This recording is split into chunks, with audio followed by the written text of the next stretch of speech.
Good evening. First, I'd like to acknowledge that we have a quorum. Ross Carnes and Joe Hartman could not be here for this meeting, but we do indeed have a quorum. I'd like to thank you all for coming to this PPOA board meeting. It occurs amid our work to propose a budget for the coming fiscal year, which begins on November 1st. It's not complete yet, but we are hopeful that it will be finalized soon. As presently proposed, it will be a break-even budget that includes 3 new full-time positions, all 3 addressing the growing maintenance needs of our increasing member population. We will be able to fund these new positions by finding new revenue sources in the general area of fee increases for contractors and new members, and by reducing expenses without reducing services by our managers. Clearly, this is a challenge, but we are confident that we will be successful. As we begin our meeting, I would remind you that taping these proceedings with any type of recording device is specifically prohibited. As you can see, an official unedited video of the meeting will be posted on our website. Second, for those of you who wish to make a presentation in our open session, it is important that you engage only in civil discourse without slandering any member, board member, manager, or employee. It is certainly an opportunity to present criticism or praise for any aspect of our organization, and we welcome either. We just ask that it be done in a civil manner. And with that, let us now move into the open session. Please state your name and address and speak clearly into the microphone if we have any presentations.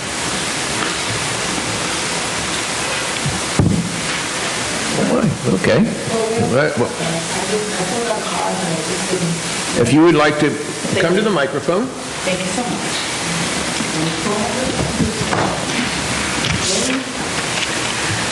Good evening. My name is Patricia Farmer. Would you speak right into the front of the mic? You have to. Tilt it down. There you go. Take it out. Then I'll like and it bust into song. Okay, can everyone hear me? Not yet. You have to speak yet. close and right into the mic. Really? Yeah, there you go. Okay, here we go. Gertrucia Farmer, 9215 Hanging Moss Drive.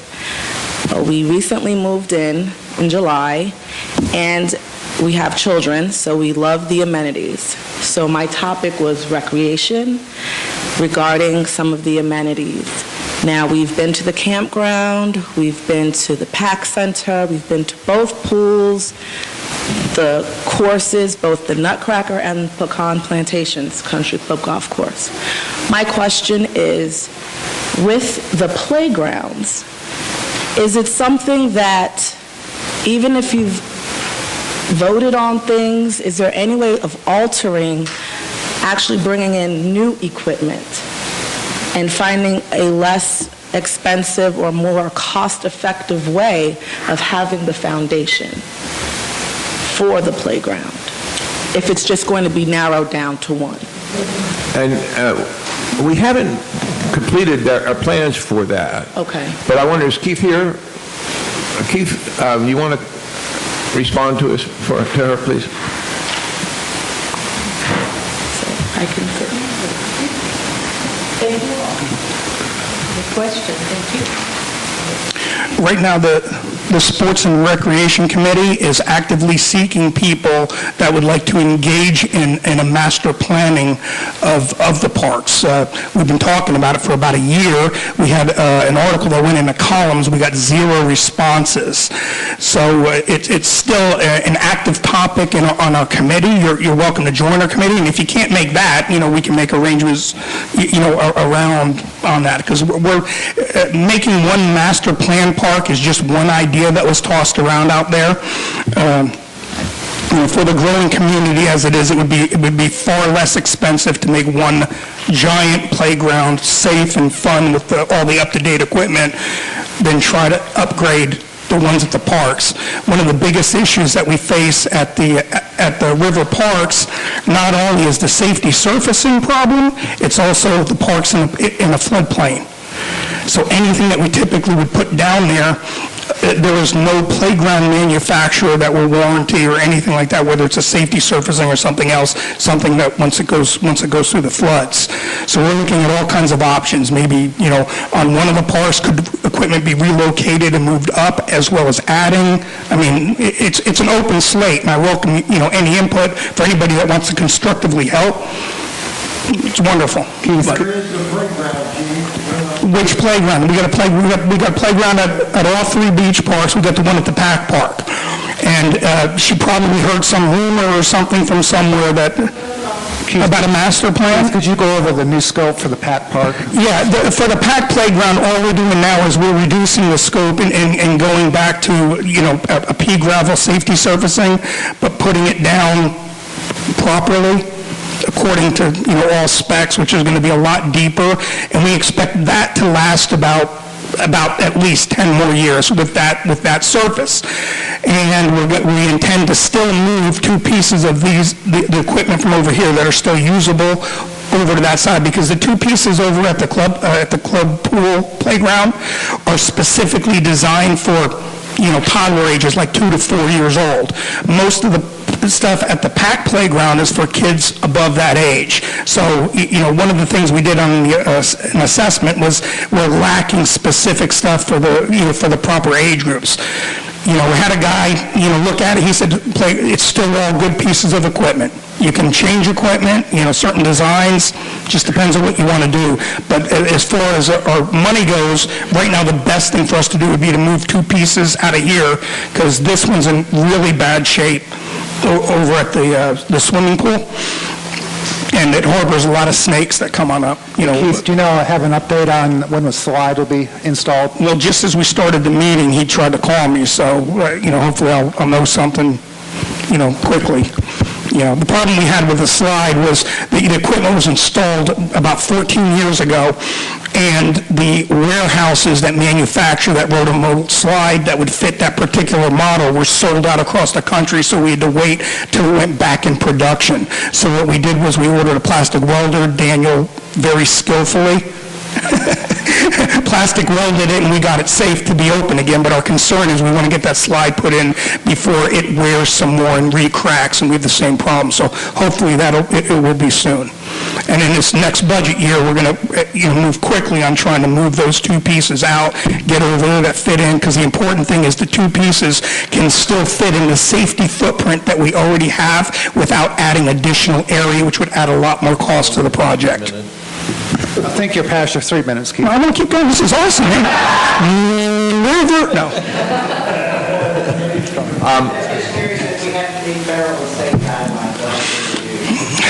In Texas, it's a tricky subject. Texas leaves it up to the individual. If you're a private entity, public has to abide by federal guidelines. It is highly recommended that if you own a semi-public, or I'd call ours probably semi-public program, that you adhere to it. The big issue is if somebody got hurt at all, and the attorneys get together and they go, disclosure, are you aware of the guidelines that are published in this book? Yes, we are.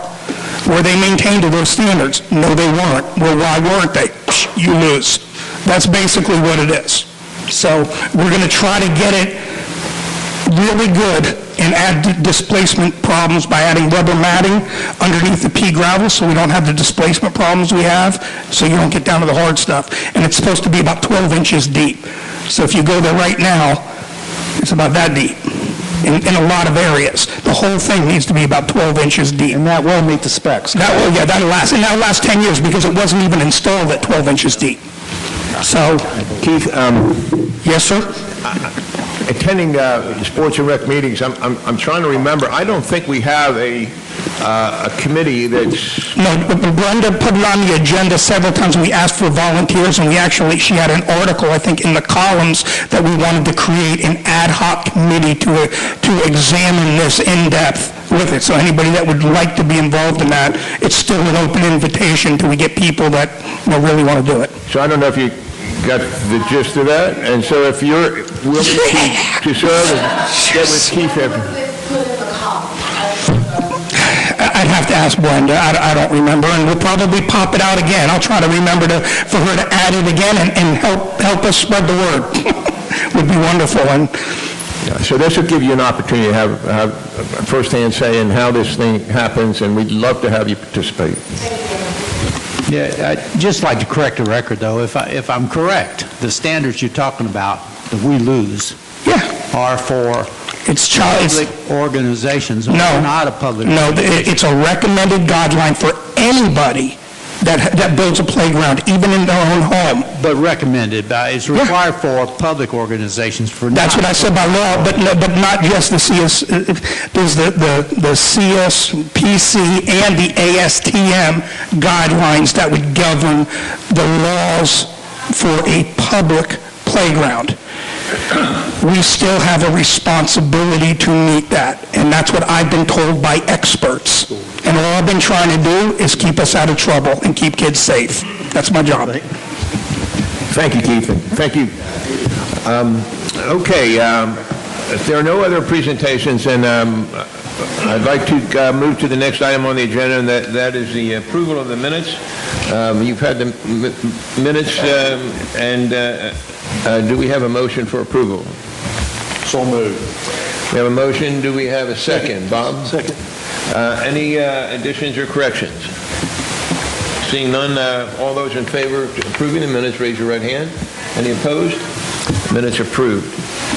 Okay, now we move to item number 4, which is a financial report, and we'll start with our treasurer's report, Mr. Kite. Thank you, sir. All right, we have our update as of August 2017. Where's my little clicker? Thanks.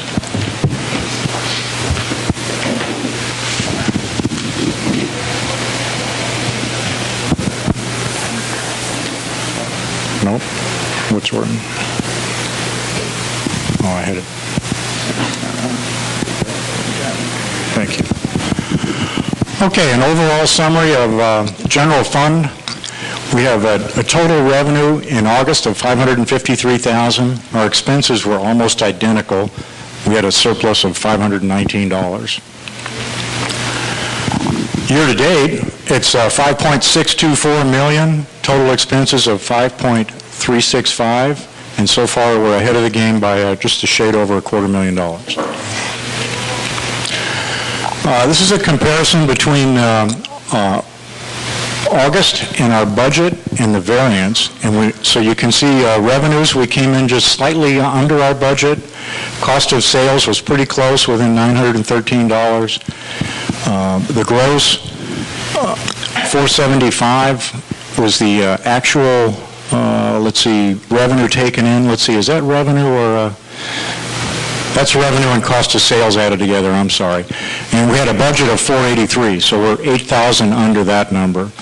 Labor came in slightly under our budget by $1,800. Other expenses were slightly over by $1,300. Total cost of the operation, we were $1,400 under our budget. So the net surplus, when you add that all up, is a variance of $75.81. Okay, we can compare that to last year. You can see that August, we're slightly over on revenues. That's probably a product of the increased number of members. We're selling a few more houses, a few more members. Cost of sales is $74,000 versus a budget of $79,000 this year. They vary a little bit. Gross, again, we're within $3,000. Cost of labor, taxes, and benefits, $298 versus $299 for this year. We're pretty darn close. Other expenses, $198 versus $174. And I don't remember last year what bumped that up a little bit, but we're $23,000 ahead of other expenses from last year. Total cost of operations, $18,000 ahead. So the net surplus deficit, difference of $25,000 to the good this year versus last year. Last year we had a deficit of $25,000.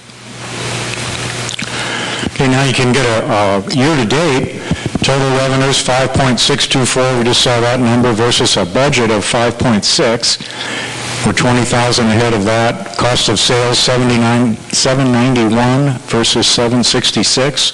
We're 25,000. We spent 25,000 more than we had budgeted year-to-date so far. And the gross of adding those two together, we're down $4,900. Labor, taxes, and benefits, we're ahead 42,000. Other expenses were ahead by 108,000. So for the total, we're up by 125,000. And net surplus deficit for the year, 145. Previous year, you can see how that rolled up. We're 145 ahead this year versus being 13,000 ahead last year. Cash and funds. This is our operating funds as of August. Operating revenues so far this year, 5.624 again. Cost of goods sold of 791, and a gross operating profit of 4.832. Labor, taxes, and benefits totaled up to $2.967 million. Other expenses of 1.6. And the net income before depreciation of $259. That's that shade over $250,000 I talked about. So an operating cash balance of $1,031,000. Okay, we're looking at the capital reserve fund. We began the year with 1.798. We've deposited $978,000. We've spent $626. So right now, the ending cash balance is 2.1. And keep in mind that some of this money is spoken for. It's not like it's just sitting there idle. We're constantly investing in our capital reserves and spending this fund down. So right now, it sits at 2.1. The roads and drainage fund began at 774. We've deposited 572,000. We've spent 127. So right now, it has 1.2 million in it. And again, this one is a moving target. We just did the front gate access road from the highway into the bridge, and we haven't yet paid that. And we also are working on that drainage deal beyond the circle here at the back gate over by Cherokee and off of Westover, and that one has not yet completed and hasn't been paid for. And those two together will drop this 1.2 million fund down to about 350,000. So those are two big projects. So our cash balance, operating fund has $1 million in it, capital reserve fund 2.1, roads and drainage 1.2, total funds in the bank right now of 4.4, but some of it's spoken for.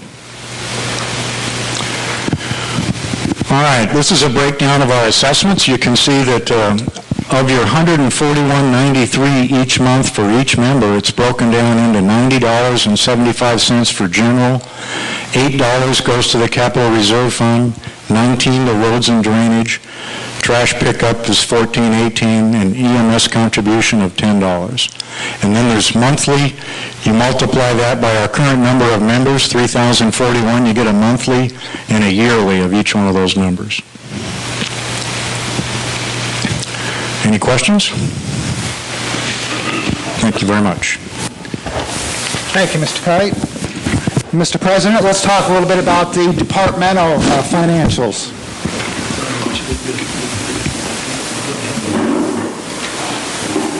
Let's start out with security. If you look on the right-hand side, anytime you see red, those are negative variances. Anytime you see black, those are positive variances. So security did have nice revenues, $11,000. You can see the labor there. We had a little overtime this month, but compared to budget, we finished positive $3,460 in our security department. Golf has some nice revenue in the golf shop, both in the pro shop merchandise and in greens fees, $44,000. Labor, again, $45,000, a little bit lower than it should be. In August, we were short-staffed in our golf maintenance department, and that has since been corrected. So you'll see that number going up in future months. But still, revenue carried today, $33,000 loss on a budget of $38,000. So again, a positive variance of $52,688. Roads and grounds, we only had one road maintenance fee, so that is that was a very, very slow month. You can see the revenue number mirrored that, and also one building permit.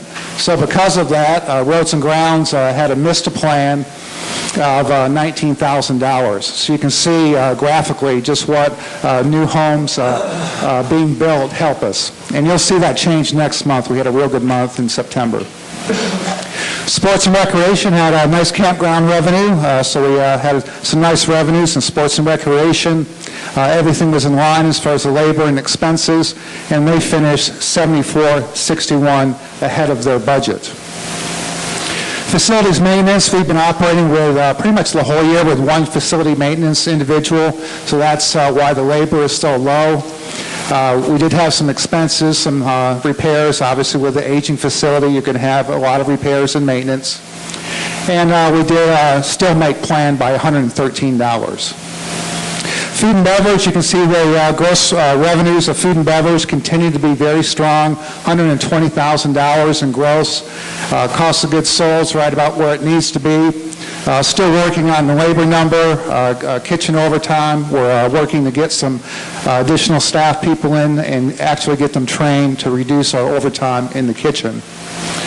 Our expenses were a little bit over due to the increased business. Anytime you have increased sales, you're going to pay more TABC tax and also supplies and everything that goes to making the food and beverage operation run.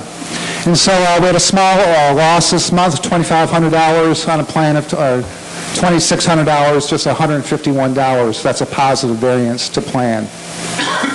Communications, ad revenue was down a little bit this month.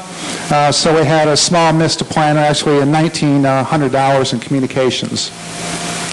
Inn, 28.9% occupancy this month, so we had $10,000 in revenue for the inn. Labor, we did spend some extra money at the reception desk. You might have noticed that we've had some turnover, training and overtime as a result of that. And so we did have a miss to plan of $1,800 in our inn. Marina, both our gasoline and our grocery sales were down for obvious reasons in August. Cost of goods sales right about where it needs to be. So we have a small miss to plan of $764 in our marina operations. Member services, right on plan. We missed it by $1, so that's pretty good budgeting. Our stables operation, even though at this time we were down 3 horses, we cut our expenses a little bit, and so we made $537 in our stables operation, $166 positive variance. Let's move on to year-to-date performance. So this is 10 months through the year, just 2 months to go. Security, $107,000 in revenue. We've seen a slight decline this year in our revenue streams in security. Our labor, we have incurred some overtime in labor, and we have had some turnover in our gates especially. And bottom line, we're behind plan at the present time in our security operation of $15,000. Golf's enjoyed some great weather, really strong merchandise sales, so that golf revenue number is $475,000 year to date. Labor's in line. The labor expense is actually lower than it should be because of the golf maintenance employees that we've been lacking pretty much the entire year until now. We finally have a full staff now, so that's good to see. Bottom line for golf, revenues cure all ills. You can see we ended $29,000 at the end of August ahead of our budget in the golf department. Roads and grounds, you can see the effect of the road maintenance fees. We have year-to-date now 38 road maintenance fees on a plan of 48. So you can see as you go across the line, the revenue numbers are down because of that. And we have a $10,898 missed to plan because of the 10 new housing starts for road maintenance fees. Sports and recreation is having a good year. Campground revenues have been strong all year long. It's good to see. That's very active down there. Labor and expenses have been controlled, and we have a $17,988 positive variance to our budget. Facilities maintenance, this is we do have a positive variance. It's mainly due to one staff person pretty much all year long. we do have a positive variance of $7,802, still looking for a facilities maintenance individual to fill that position. Food and beverage, look at that number, $1.223 million at this time. This is the highest revenue for food and beverage in the history of the association. Cost of goods sold, right about online. And labor, like I said, we're still working on the overtime. We'd like to see that trend down in the future. But that is a positive number for food and beverage, $9,981 positive on a plan to lose $10,000, $20,000 positive variance for food and beverage. And that's pretty much all member dining, so that's good to see. We're getting, especially in the evening, we're getting a lot of business in the evening. That number at the end of the year will be about $1.4 million. Communications, where we've suffered with some ad declines in the Collins magazine. There's some more, a couple more magazines that are also selling in this area, so we've seen some revenue declines in that area. Haven't been able to make it up, and we have a $8,202 missed to plan due to the lack of ad sales, but they are increasing in September. They did go up. The end year to date, a little bit behind plan. We're right at 30.2% occupancy year to date. So we're working on increasing that. We have incurred some extra labor at the reception desk, as I mentioned earlier. And so we have a missed to plan for the inn at $2,500. Marina, $247,000 in revenue. You can see the cost of goods sold there, right in line.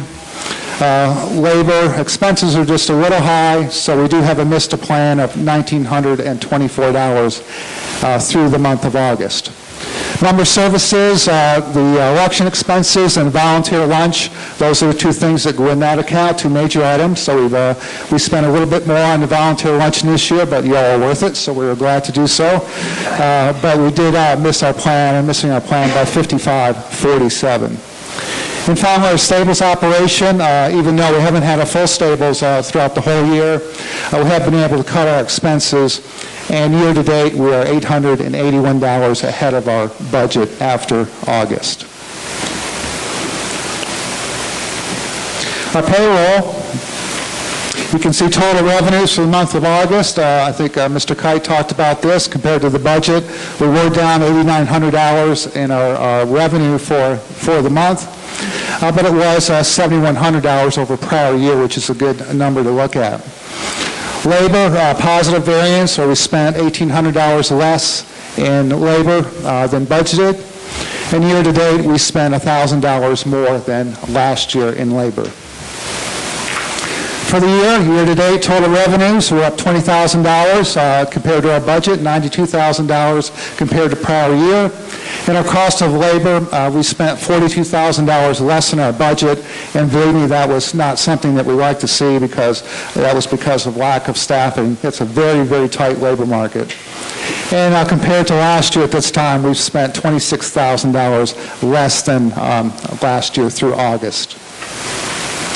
This is a chart where we would allocate the expenses out to the departments, take the G&A expenses and allocate those out to the individual departments. And on the right-hand side, you can see for the month of August, that number at the top, first of all, 3,041. That is a really good number. We started the year with 3,005 members, so we're up 35 year to date, 36 actually. And so our budget was 25, so we have more member growth than we expected this year. The numbers on the net cost numbers are after the allocation of the indirect expenses, G&A expenses, out to each department. That's what the net cost would be. And on the far right-hand side, remember Mr. Kite said of the total of your assessments, $90.75 goes to operations. So if you were to add all those numbers up, that would be the cost for August of each amenity. So for this month, because of the lack of activity in building, roads and grounds was our most expensive amenity, followed by golf, and then sports and rec, and then security, and you can see the rest of those.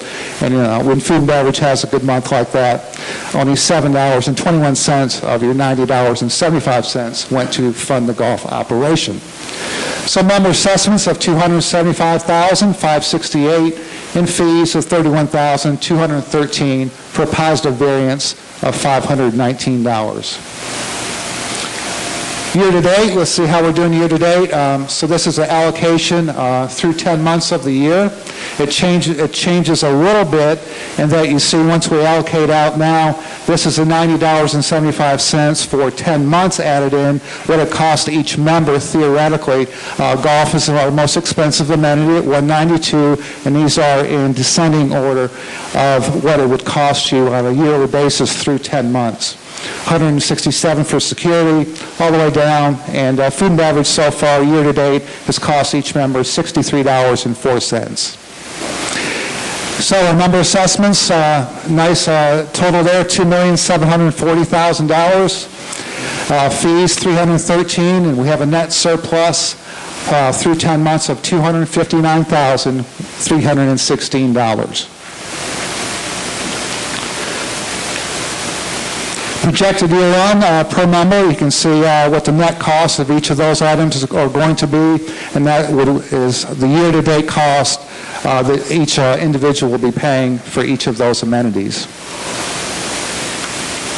In our forecast, we have 10 months of actual, as I said, 2 months of forecast. Assessment revenue, we expect to be $3,800 ahead of our budget when we end the year. Operations revenue, $10,000 ahead of our budget. Cost of sales, as your revenue increase, so does your cost of sales. In food and beverage, $25,000 negative variance.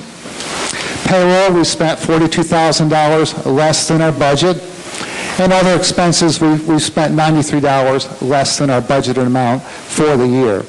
So this is our forecast as we look at 10 months actual, 2 months of forecast, $127,595 on a plan of $2,443 for a positive variance of $125,152.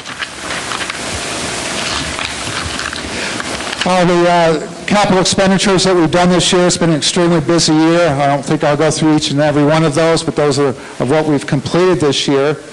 And these are the projects that are currently underway. The tower system is in place, still waiting on AT&T to get our trunk fixed, our digital trunk, so we can do a VoIP telephone system. We expect that to happen within the next week. West Circle improvements, you've seen the dirt on the West Circle. They'll soon be pouring the pad, and then the trellis will be placed on top of that. Pro Shop and 19th Hole Designs, $10,000. Still have the golf course tractor to buy. Westover drainage that was mentioned earlier, $289,000. That's an extremely complicated project. We do have all the pipe in the ground, and now we're going to start to build the road base back up, and finally the asphalt, and also the driveways that we had to get it cut into during the project. Front entrance. Could I ask a question? Sure.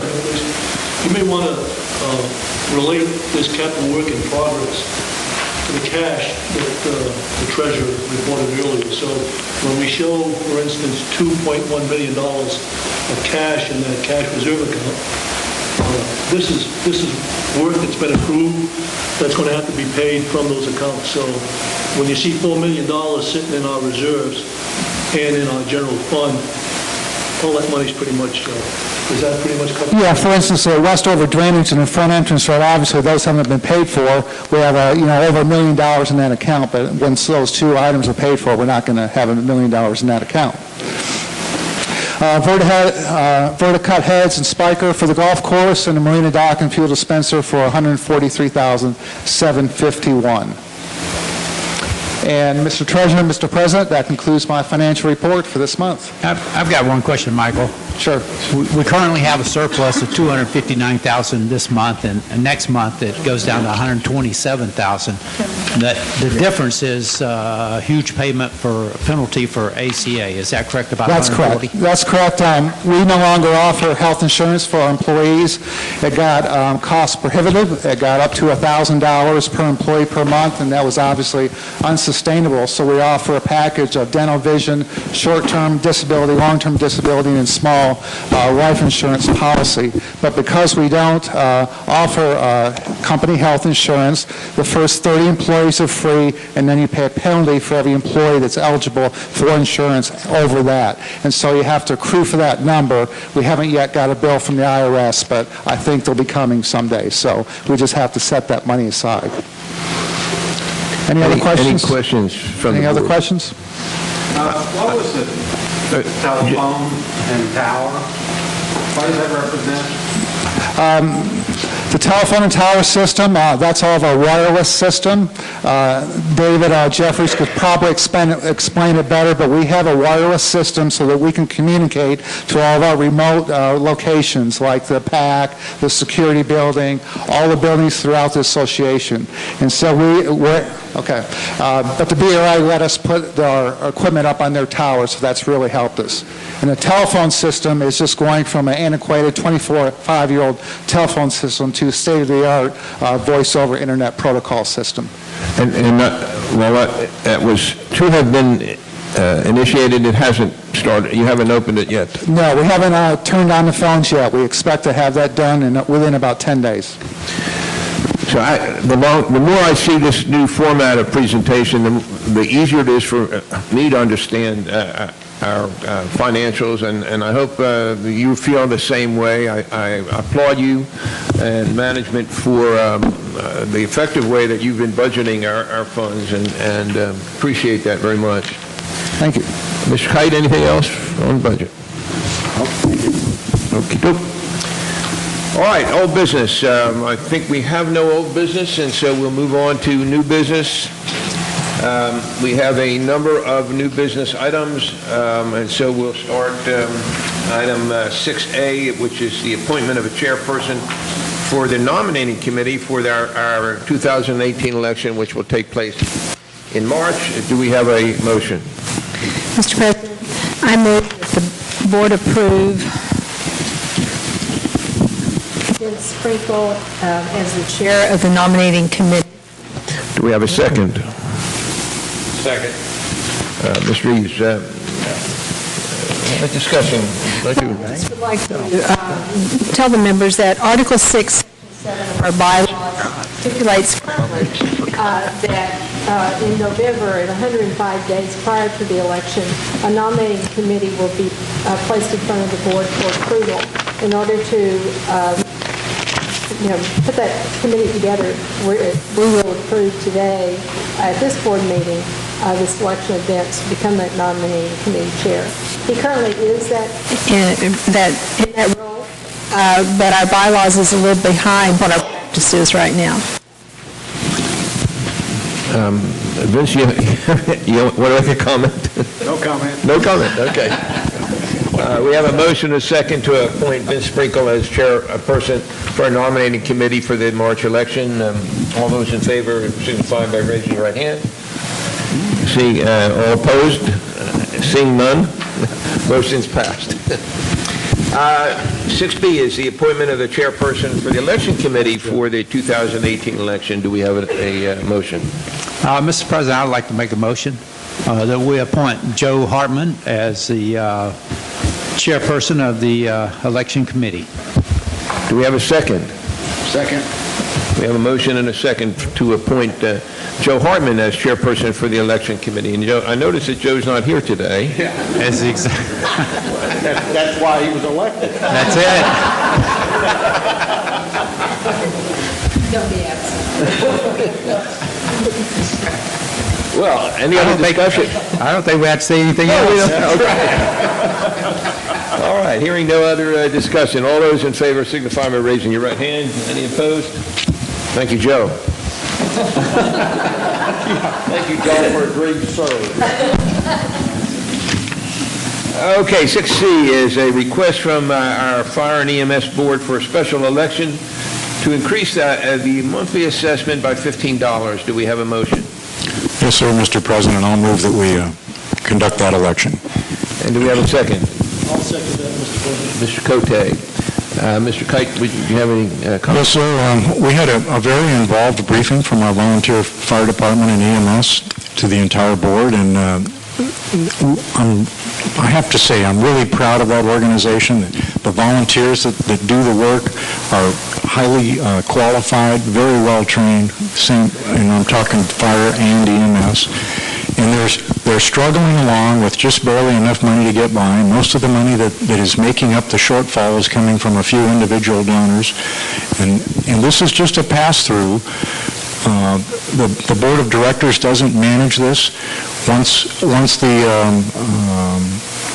dues increase or assessment increase happens, it just goes through our checkbook and over to volunteer fire and EMS. So it's a pass-through deal. They've asked us to do a special election to approve an increase, and we're going to go ahead and that's my motion, is to go ahead and go forward. It's my understanding that for any assessment increase, we require a supermajority. Is that correct? I think that's true. That's correct. So this will require a two-thirds vote. And breaking with protocol, we do have individuals from the volunteer fire and our professional EMS board. And by the way, while our fire department's a volunteer fire department, EMS is I think, composed of volunteers and paid professionals. We simply, in order to do a 24-hour day, 7-day-a-week coverage that is required by the regulating commission, we simply have to pay those folks. And anyway, there are folks here from those boards. If you would like to make a comment, I would break with protocol and invite you to come up and make a brief comment. Mr. Maurer, are you on that board? No, I'm not on it, but I wanted to tell you this. Bob, I'm sorry, but I'm getting yeah, we want you to come up to the mic, that's all.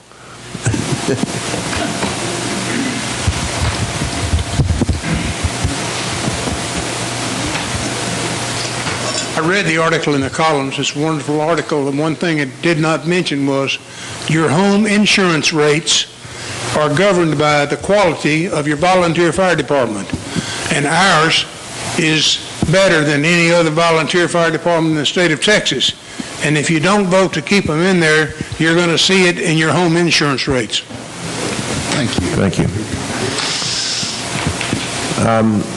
Sandra or Bill? No, you don't. There's no requirement. I'm just giving you the opportunity. Mr. President, I'd like to make a comment. Yes. Who? I'd like to make a comment. Go ahead. I've had the unfortunate opportunity to use their services twice, the EMS services, and I found them to be very proficient and professional, and I would encourage the membership to vote for this fee increase. Sandra Winfield is our director of our EMS.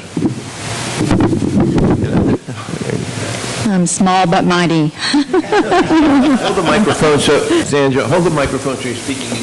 Can you hear me now? Yeah. All right. I really hadn't planned to make a presentation tonight. I appreciate the opportunity just to say a couple of words.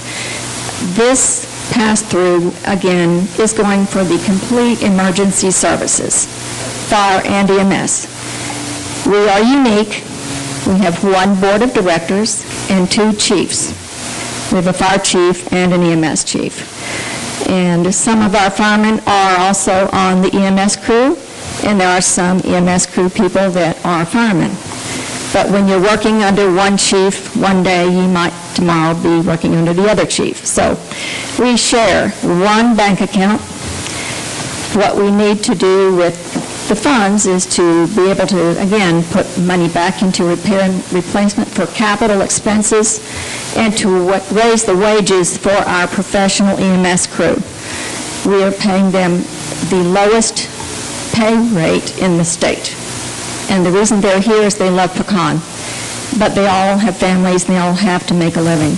And I've not raised the rate of pay since we started paying people in 2008. So there's only one person on my EMS crew that is a volunteer, and you're looking at her. Okay? We can't afford me, but this is my calling. And I'm asking you to support us with $15 more a month so that we can continue to grow and be the best that we can be for you. Thank you. Thank you, Sam.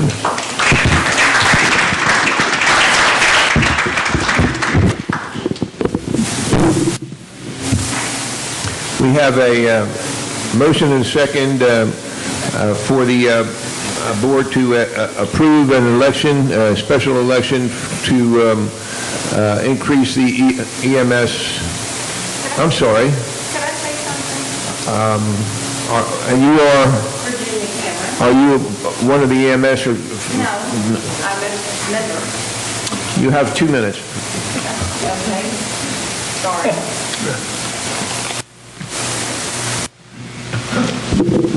First of all, I would like to say thank y'all for everything that you do for us, and we appreciate it very much. But I really think you're shooting yourselves in your foot by asking for 15. I think if you ask for maybe 5, maybe even 10, it might pass, but I just really don't believe 15 is going to pass. We can't even get an increase for the club to pass at $7 or $10. So I'm just afraid you're shooting yourselves in the foot. And some of us have more than one lot, so we're paying double. For me, it would be $50 a month for y'all, and thankfully, I've never had to use your services. But and then you also service people out of Pecan, so we're paying for everyone, and that's just my 2 cents. Thank you very much. Again, we have a motion and a second to approve the election for a $15 a month increase for our fire EMS. All those in favor signify by raising your right hand. Any opposed? The motion passes. Thank you. Okay, item 6D is the drainage study animation. Do we have a motion? Yes, Mr. President, I'd like to make a motion.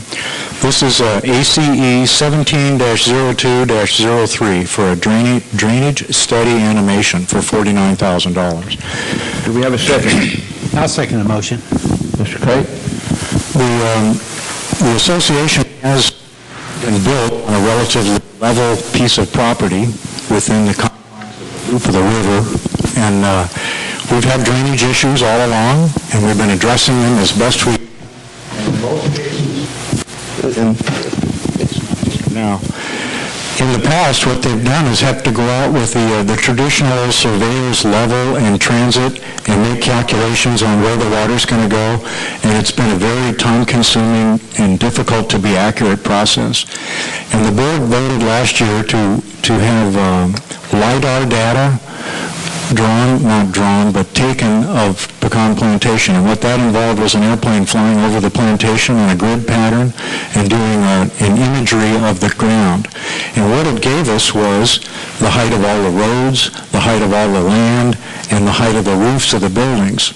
And now to use that data, we've got 4 or 5 places within Pecan that have drainage issues, and we want to address those.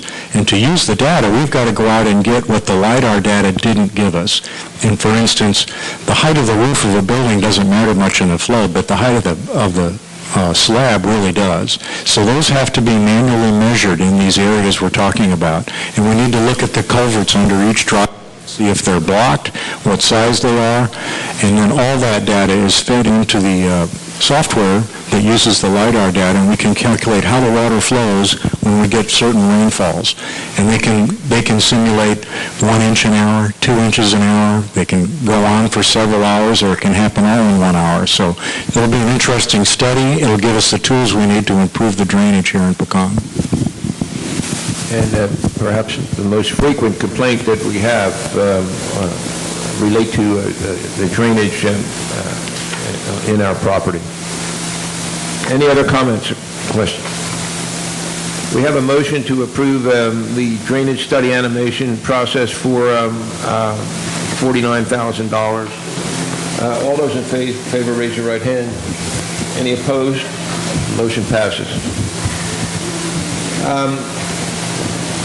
Number 6E is a gate access system for $59,000. Do we have a motion? Mr. President, I move we approve that. We have a motion to approve the item 6E. Do we have a second? Mr. Eads. Vince, you have a comment? Mr. President, the Security Committee is proposing that we sign a contract with an entity called Dwelling Live.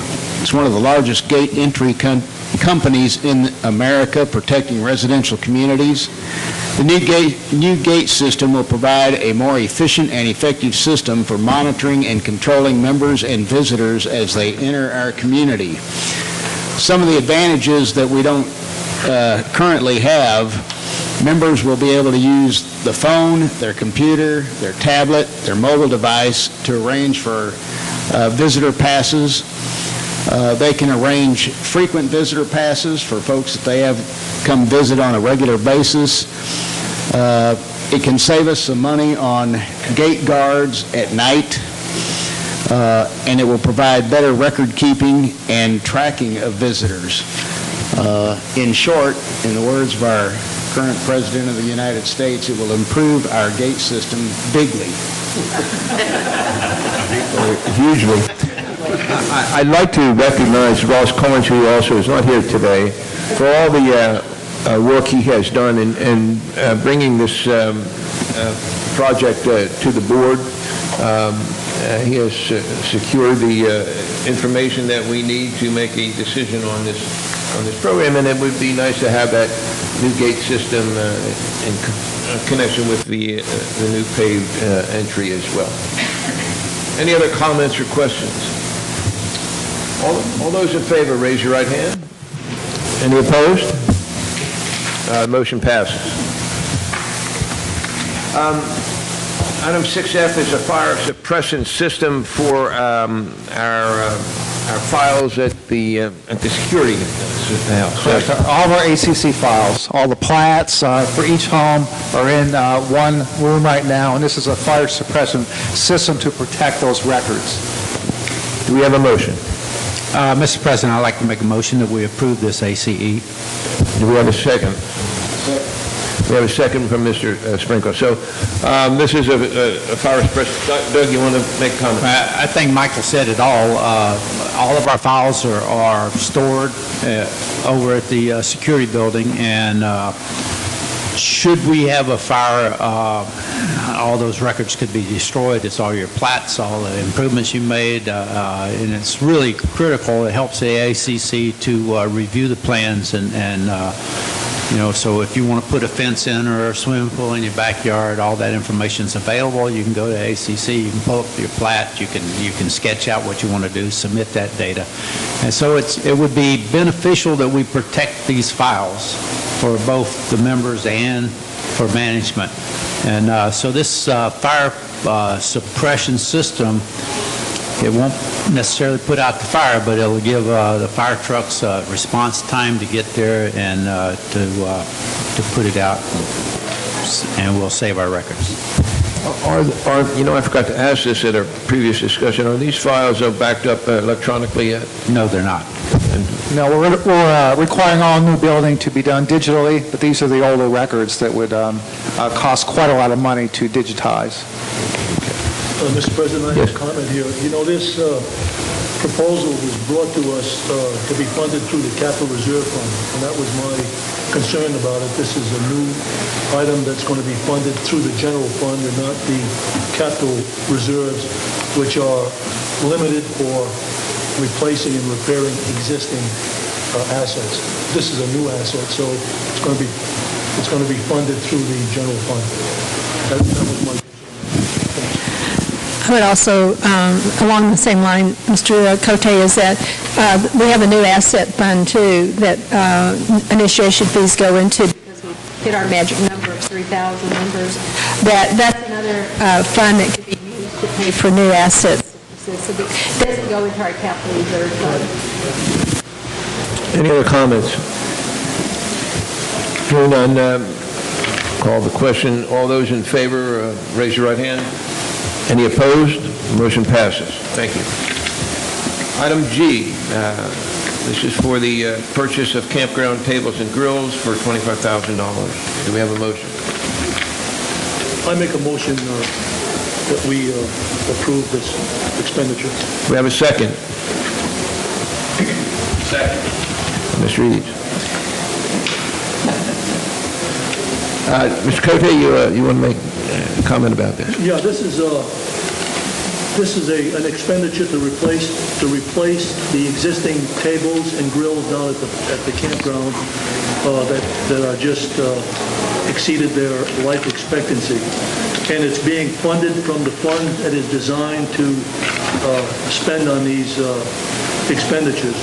So basically, that's what it is. It's something that we need. It's going to improve the campground and make our association here better, with a better campground. So basically, that's it. And I would point out that the campgrounds is becoming a growing source of revenue as more and more people are taking advantage of it and bringing the RVs down there. And so this will replace all the grills and tables at each of the RV sites. Okay, any other discussion? All those in favor, raise your right hand. Any opposed? Motion passes. Item I is the purchase of a portable dance floor for the clubhouse. Do we have a motion? I'm sorry, I missed one. 6H is the Phase 1 funding for our community gardens. Do we have a motion? Mr. President, I make a motion that we approve this. We have a motion. Do we have a second? I'll second, Mr. President. Mr. Cote. Any discussion?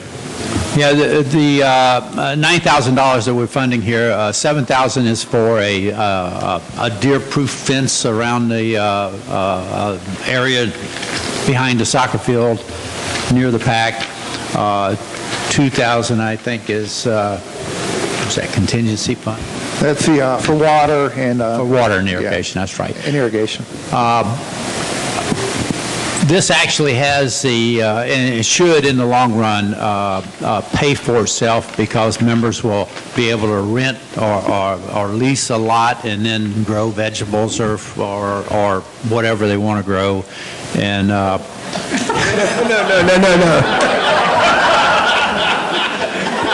Legal. Herbs, flowers. But in the long run, it should pay for itself. This is Phase 1, which is the fence and the irrigation. Phase 2 will be the actual raised beds, and then members will be able to lease lots and go in and plant whatever they want to plant. And so I think this is a good thing to do for the community. I think it'll be beneficial for those who want to do that. I'd like to add that it also is going to be paid for out of the general operation funds. And the reason is we've been looking at the capital reserve fund, and I think we've already mentioned it, but those are for maintaining the amenities, the facilities, the capital assets that we already have on the books.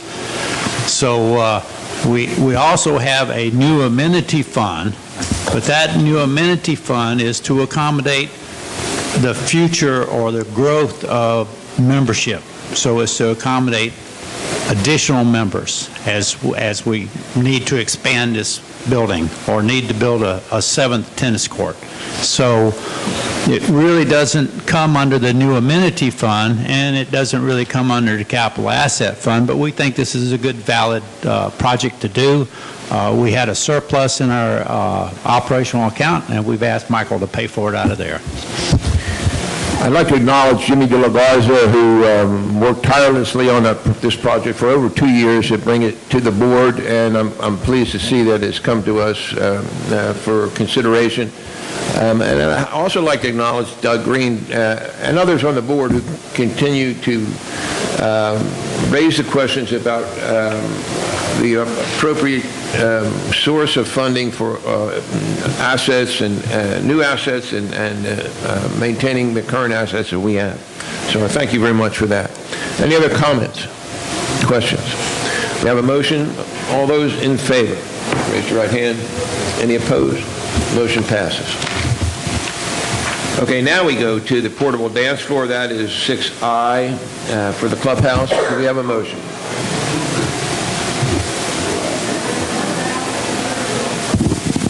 So moved, sir.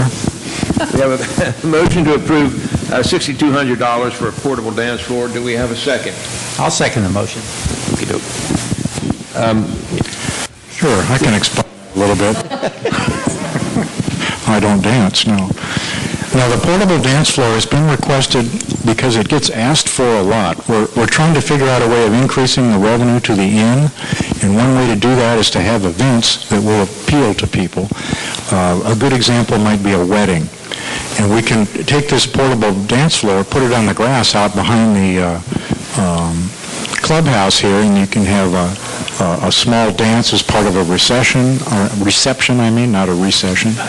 And anyway, it will be used for events like that, and in using it, people will pay for it. So it's another item that will pay for itself over time. So it gives us more flexibility in use of the inn and the facilities, and also allows us to bring in a little bit of income. And what fund are we taking this from? We had a question. How big is it? Does anybody remember? 12 by 12. It can be adjusted to different sizes. It can go from 8 to 16. This new amenity, Doug, or is this coming out of it? No, it's the same thing, and again, we've asked Michael to pay for it out of the general operational fund, the surplus that we had, and we had, but I'd like to add, and we kind of looked at it for the last 6 years. We've had a surplus in our fund for the last 6 years, every year. So Michael's done a good job. That's the reason why the operational account is almost up to $1 million. One correction, it does go from 8 by 8 to 16 by 16. So you can, depending on the size of the event, you can adjust it. And it comes on a cart to keep it, obviously, so we can keep it many years. Guaranteed for 10 years, by the way. And one of the projects we're considering is the expansion of the ballroom, the terrace room, and that will also serve in that expansion as well. Absolutely, yes. Okay, any other comments? We have a motion. All those in favor, raise your right hand. Any opposed? Thank you. Motion passes. 6J is the changes to the Finance Committee resolution. We have a motion. Yeah, I'll make a motion that we approve this change to the resolution, Finance Committee. Was that? That's the one that we decided not. Oh, we he's looking at this one. No, this is.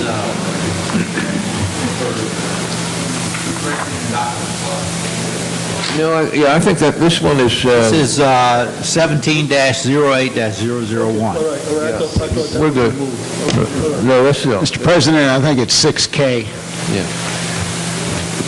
So we have a motion. We have a second. What was the motion? The motion is to approve changes to the resolution for the Finance Committee. It's to, for the schedules of cash flow. Not 6J, it's 6K. Well, that's in our, remember we took some Oh, out? I'm sorry, okay, I got it. So I got it on 6K on mine, I'm sorry. I got it, thank you. I got it. I know there's confusion. We have several agendas, and the updated one will describes out as item J. Yeah, I got it. Okay. We got a motion, did you make? Yeah, we made a motion. We have a motion. I don't know if we had a second. I'll second it. Bob Cote will second that motion. Doug, you want to? But, yeah, I think I'll explain this one a little bit. This changes, it adds another responsibility for the Finance Committee, and it's going to enhance our internal controls. In other words, the Finance Committee now is going to be charged with looking at the monthly financial statements, the cash flow, the capital assets report, and also the funds, the cash funds in the various banks. So we'll have a independent look at this stuff. At this point in time, the controller is the one that sort of oversees most of these funds.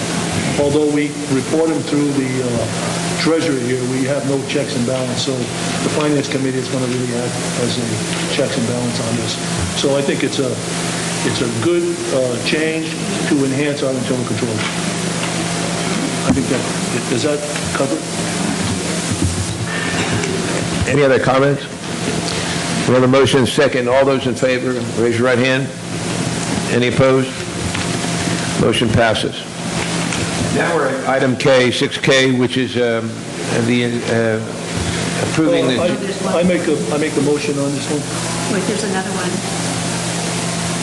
There's CR 17-08002. This is 001 that we're looking at And look right behind it, there's 002.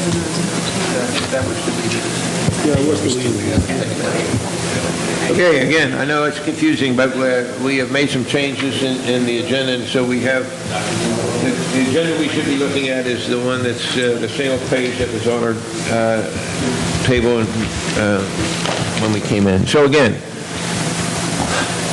item 6K, which is to approve changes in policy section 12.10.1 for the investment strategy review.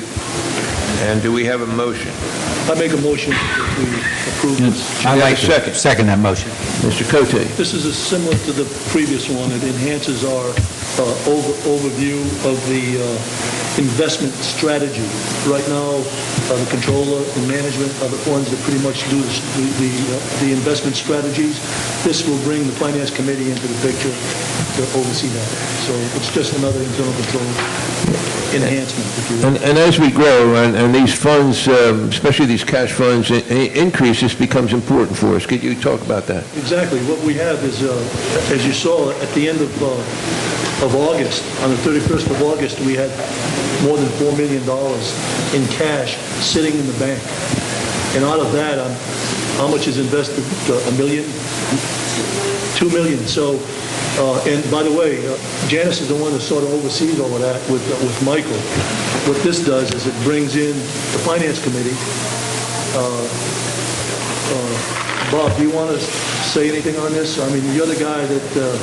Bob, if you feel, you'll have to come to the mic. You're the bad guy that put this in here, so make me look like maybe the better guy. This is Bob Zemsky, for those that don't know. Nobody wants it. Thanks a lot. I'm the agitator here. What this does is, right now, we have approximately $4 million sitting in one bank, okay? FDIC covers $300,000 or thereabouts. Our investment strategy calls for the monies to be insured or secured, okay? So basically, we'll be looking at the funds that we have to make sure that they're invested in something that is insured or collateralized. There has been a policy on the books for some time where the board is supposed to be reviewing this investment strategy every year. I don't think they ever looked at it. So we introduced now the finance committee to get involved along with the board. So we have developed a procedure that we will monitor this on a periodic basis to make sure that your money is protected. I don't know if any of you have lived through when the banks went down. I hope we never see that day again, but this will add a layer of protection for your funds. That's where we are. Thank you, Bob. And we applaud the work of your committee and... Bob, I have one more comment to add to what Bob, the president, Mr. President. No, you're fine. Thank you, Bob. We have a lot of Bobs in the room, so... Bob Z, that's Bob C. There's another Bob up there. But wait, Bob A here. Yeah, Bob. The number one Bob, right. One comment I'd like to add to what Bob just said. We have more than one. The $4 million is in more than one bank. I mean, how many bank accounts do we have here? Two banks, yeah. So basically, the strategy is to protect against, bank failures and stuff like that. But the funds are in more than one bank is the point I'm trying to make. Thank you, Bob. So there are two objectives. One is to protect those funds. Do we realize any significant income from them as well, from those cash funds? Well, that's what Bob is going to be watching for, I think, in the Finance Committee. There he goes. Yeah. We actually do. Janice has got several of them, several certificates of deposits, and so, but at today's market, it's like 25%, basis points, 1/4%. Wow, 1%. There's a saying about that, but it's better than nothing, right? I think to sum it all up here, it's to have a second look at that stuff and to make sure we get as much return on our investments. And Bob Zimsky and his guys are going to do a lot to help us get there on that. Okay. Thanks, Bob, for what you do. It's not me, it's my committee. Your committee, you've got a great committee, by the way. Thank you. Okay, so we have a motion and a second. Any other comments or questions? All those in favor signify by raising your right hand. Any opposed? Motion passes. Item L, 6L, is name change of the committee and changes in the wording of the bylaws to reflect those changes. Do we have a motion? Mr. President, I move we approve this DCR. We have a second? I'll second it. Vince? Mr. President, the bylaw committee, the nominating committee met and suggested this change because we don't, under the laws of the state of Texas, we can't actually screen candidates. Any member who wants to run for the board is free to run for the board without going through any screening process, and so we felt like we should change the name of the nominating committee to Candidate Recruitment Committee, and this proposal fixes that. Beverly? I was just going to say, this is a bylaw change, so we can propose it now, but it has to be voted on by members on the March election, the ballot. Yes. Any other comments, questions, discussion? Okay, we have a motion and a second. All those in favor signify by raising your right hand. Any opposed? Motion carries. And now we have item 6M, which is to approve changes to the campground rules. Do we have a motion? Mr. President, I move the board approve RR 17-08-001, which are changes to the rules at the campground. We have a second? Second. We have a second. Beverly? Mr. President, the Sports and Rec Committee got together and they feel that they need to strengthen some of the rules and regulations at the campground. We've already mentioned that at our campground it's very heavily used, but anytime you have more use, you also have the opportunity for people not following rules or you having to figure out that new rules are sometimes needed. So Sports and Rec Committee would like to add 3 specific rules in addition to the ones that exist. The first one has to do with fire pits, and the burning of trash or placing of trash in the fire pit is strictly prohibited. The fire pits are intended for burning wood, not trash. The second one has to do with the campground dumpster. It's reserved for members who are using the campgrounds, and they have reserved campsites. It's not to be used by people that are not staying at the campgrounds for their own personal dumping of trash. And the third one has to do with the damage, destruction, or modification of any natural or installed campground property is strictly prohibited. So with those changes, they feel like they can strengthen and eliminate some of the activities that have been occurring at our campgrounds. Any other discussion? I'd like to just make a comment about our campground. As we see more and more use of the campground RV sites,